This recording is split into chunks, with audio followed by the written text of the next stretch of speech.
So Tim, what are some of the mistakes you think VPs of marketing and marketing teams are making, either in general with marketing or specific to social media?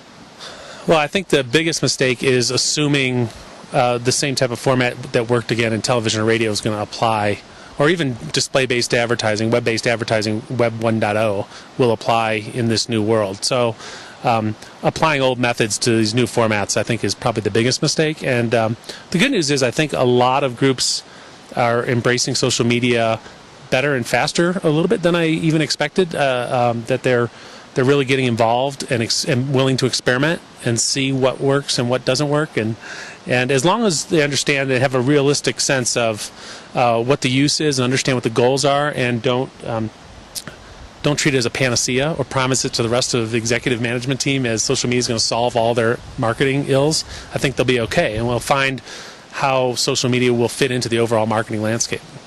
So within the marketing landscape, I mean, obviously at the CMO level, you've got general corporate communications and you've got PR and advertising, usually in different buildings or different cubicles. Should social media sort of be a cross-functional team? Should it be more a PR person's job to sort of extend into social media? Where does it belong? I do think it cuts across all formats and avenues.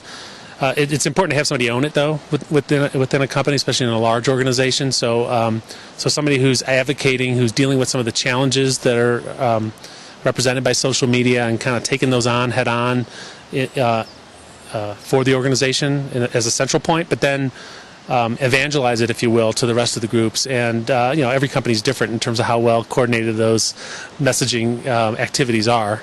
So each company will be slightly different, but I think it's important, and we're obviously seeing that they are now giving that responsibility and authority to folks corporate-wide, including, and I think it's important to include people in usually their legal counsel as well, because we are hitting on a lot of issues, whether it's privacy-related and consumer-generated content-related, that are new thorny issues that need to be sorted out to make the marketers comfortable that they can do what they want to do. Should marketers have sort of an internal command and control strategy internally, or should they empower sort of all of their employees to become stewards of the brand? Yeah, we've seen some extreme cases, right, with Zappos empowering everyone with their Twitter accounts. I think, again, there's a balance there. It's not, and different brands, will act differently. The importance, I think what social media has shown is that developing community and having a conversation with your audience is the important thing. So whether you do that in the command and control sort of way, or you do it by distributing the people that are the voice, so either one voice or a distributed voice, I think both can work, actually. But the key thing is it has to be authentic. And if the market views it as authentic, it'll work.